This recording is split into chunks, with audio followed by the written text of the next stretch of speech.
Bonjour, je vais vous lire un extrait de Jade et les sacrés mystères de la vie par François Garagnon,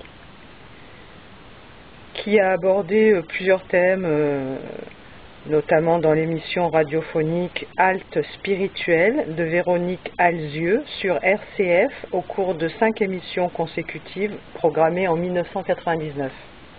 Et le thème présent, c'est l'abandon, résignation ou force de l'âme. Le grand poète Hölderlin a eu un jour ce mot extraordinaire: Dieu a créé l'homme comme la mer a créé les continents, en se retirant. Créé non pas en s'affirmant, mais en se retirant, non pas en insistant, mais en s'effaçant. Voilà bien une règle contraire à notre psychologie, à nos principes les plus solidement ancrés, à nos certitudes les plus immédiates. On n'est jamais mieux soi qu'en s'oubliant soi-même. Au lieu de chercher à prendre une place, un avantage, apprendre à se donner, se dessaisir de soi pour mieux saisir sa chance. Au lieu de s'acharner contre le mauvais sort, apprivoiser les faveurs de la providence. Tout cela a quelque chose d'un pari un peu fou, basé sur la confiance. Mais remontons à la source. La vie est un combat, et il faut certes lutter pour obtenir ce que l'on souhaite. Notre énergie vitale est constamment sollicitée par 1000 défis, de la vie quotidienne à des choses plus extraordinaires. Cela relève de la dignité de l'homme que d'exercer son ardeur et sa hardiesse afin de mériter ce qui nous advient de bon. Mais la vie n'est-elle que cela? N'est-elle que cette lutte âpre pour obtenir, et encore imparfaitement, ce que l'on veut? N'est-elle qu'un exercice de la volonté? Une tension perpétuelle vers un but fixé? Un art de surmonter les obstacles, de vaincre les difficultés et de s'affranchir de ses limites? Chacun de nous a pu faire l'expérience dans sa propre existence que ce qui nous advient ne dépend ni complètement de nous, nous n'avons jamais une liberté totale, ni complètement des circonstances. En conséquence, le fatalisme ne peut être considéré comme autre chose qu'une illusion d'optique. La frontière est au milieu. Elle est précisément entre la liberté totale et le fatalisme. Pour ma part, j'appellerai cette frontière-là la liberté morale. Ma liberté, je vais l'exprimer pour faire de mon mieux. À partir de ce moment-là, je sais que rien n'est parfait sous le ciel, qu'il y a la finitude humaine, que la volonté ne peut pas me permettre de faire des miracles.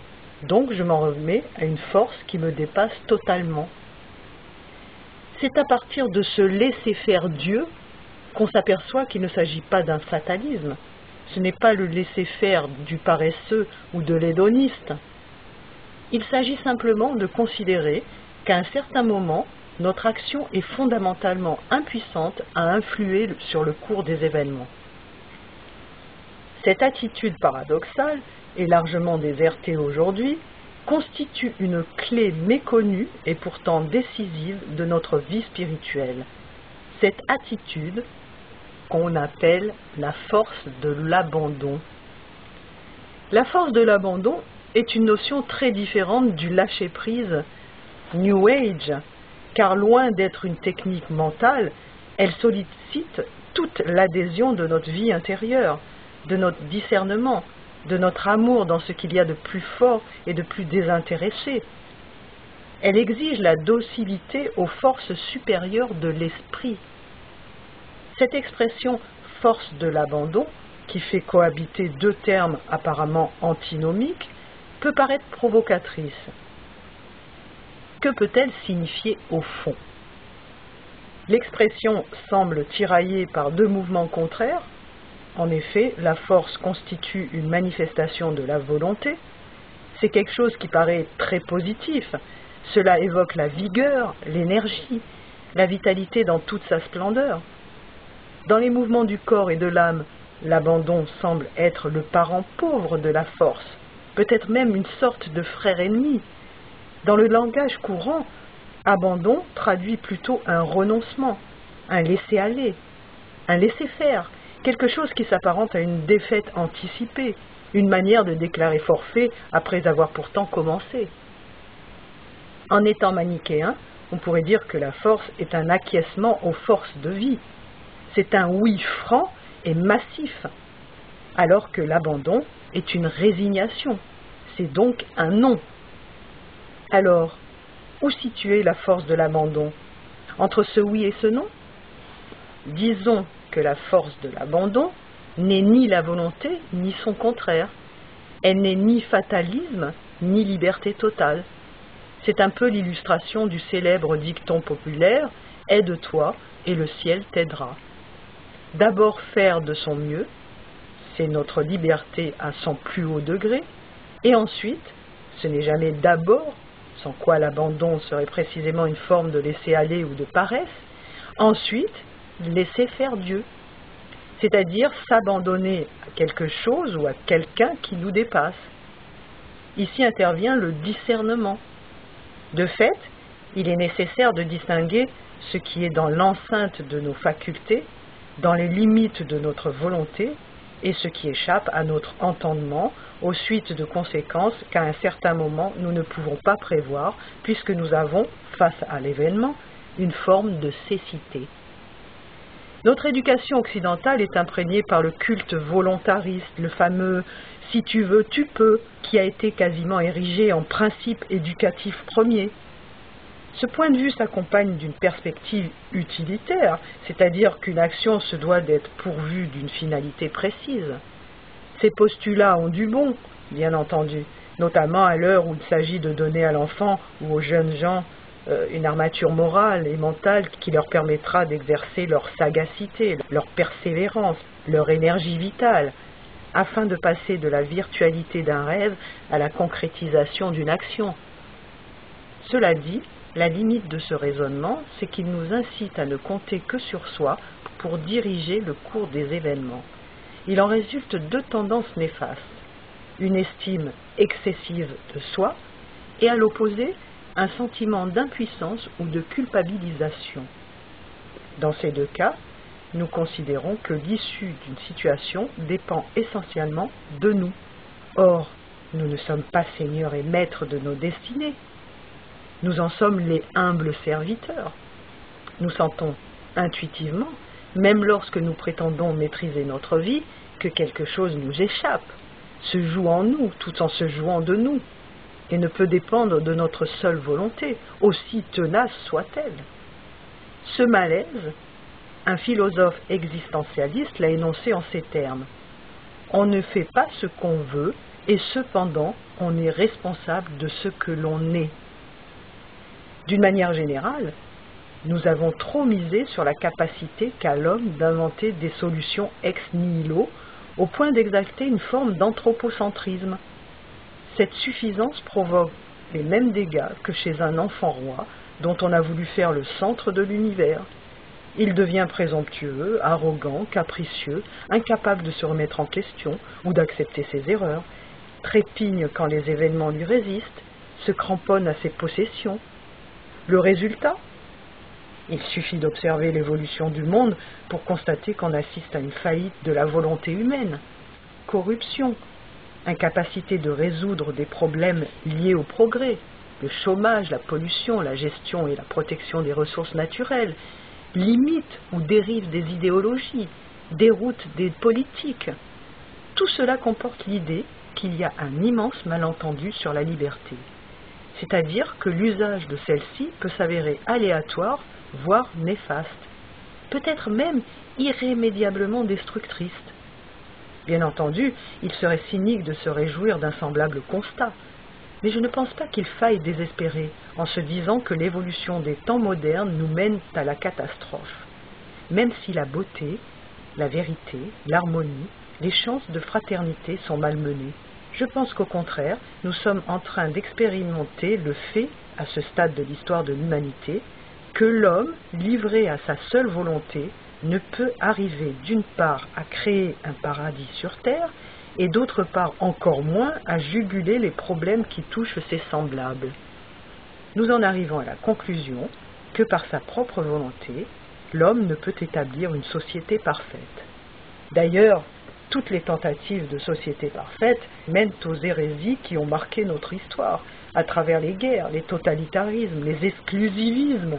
Il faut donc chercher ailleurs, ou plus haut. Dans un vieux manuscrit paru en 1494, Das Narrenschuf, la nef des fous, Sébastien Brandt affirme que si Dieu devait agir selon nos volontés, tout irait de travers et nous aurions bien plus à en pleurer qu'à en rire. Pourquoi l'homme a-t-il tant de difficultés à créer pour lui et autour de lui un bonheur ou simplement une harmonie durable? Le défaut de notre cuirasse, c'est que nous ne savons pas regarder au loin. Nous gardons toujours le nez sur l'événement. Si nous avions à choisir les événements qui nous arrivent, il est probable que nous serions amenés à éviter soigneusement les épreuves, les échecs, tous ces événements a priori négatifs, qu'aucune personne ne souhaite pour son propre sort et qui constituent pourtant le terreau de notre accomplissement. Nous sommes tentés de nous réserver d'emblée la meilleure part en voulant faire l'économie des chemins difficiles, voire en prenant des raccourcis. Rilke, pourtant, l'avait pressenti. Nous savons peu de choses, mais qu'il faille nous en tenir au difficile, c'est une certitude qui ne doit pas nous quitter. Fin de citation. Nous sommes aveugles de tout l'avenir, à la fois celui du monde et celui de notre propre destinée. La seule solution, si tant est qu'il y ait problème, c'est de s'abandonner avec confiance à la volonté de Dieu, puisque celle-ci se confond avec le souverain bien. Venons-en à l'effacement. Quel mot curieux! Au sens propre du terme, effacer, c'est faire disparaître. Comment dès lors prétendre que l'effacement permet de souligner le sens de son existence? Tentons une image, celle du sculpteur. Son art consiste non pas à construire, mais à enlever. Il efface de la matière pour finalement faire jaillir la forme, l'œuvre d'art, la sculpture. Il efface pour révéler. Voilà un peu ce qui est attendu de nous, devenir sculpteur de notre vie en s'effaçant, en simplifiant notre relation au monde réel pour mieux faire jaillir notre être profond. La notion d'effacement est indissociable de la notion de service. L'affirmation de soi est une notion terriblement humaine qui se nourrit de l'égoïsme, de l'orgueil, de toutes sortes de tentations pernicieuses de pouvoir, de jouissances personnelles, d'accaparement qui mènent immanquablement au conflit et à la discorde. Je voudrais citer ici un philosophe grec, Thucydide, qui soutenait que tout homme va jusqu'au bout du pouvoir dont il peut disposer. Ce que Simone Weil, la philosophe moderne, traduisait en prenant l'image d'un gaz qui se répand dans une pièce, sans oublier de s'introduire dans les moindres recoins. Tout homme va jusqu'au bout du pouvoir dont il peut disposer. Cela signifie qu'il n'est pas prompt à s'abandonner. Il y a pourtant une exception, c'est Jésus-Christ. Dans les lettres aux Philippiens, saint Paul affirme « Le Christ Jésus, lui qui était de condition divine, ne retint pas jalousement le rang qu'il égalait à Dieu. Au contraire, il s'est dépouillé, se faisant semblable aux hommes. » En langage théologique, ce dépouillement est appelé kénose. Du grec kénos, vide, dépouillé. Cette kénose du Christ s'est concrétisée par une obéissance absolue, totale, à sa mission qui était la volonté du Père. Cette volonté elle-même n'était pas un diktat, une obligation formelle. C'était une loi du cœur, une proposition d'amour. Aimez-vous les uns les autres, comme le testament d'un Père qui s'efface en nous livrant à notre propre liberté. Le Christ a choisi de respecter cette obéissance, cette mission de répandre l'amour jusqu'au bout, jusqu'à la mort, et à la mort sur la croix. C'est l'extraordinaire pouvoir de la faiblesse. Encore un paradoxe. Le pouvoir terriblement humain est celui qui va finir par fabriquer le mal de toutes pièces. C'est un pouvoir d'asservissement. alors que cette force découverte et initiée par le Christ dans la faiblesse est le chemin de liberté, de paix et de fraternité. La suite au prochain numéro. Merci et au revoir.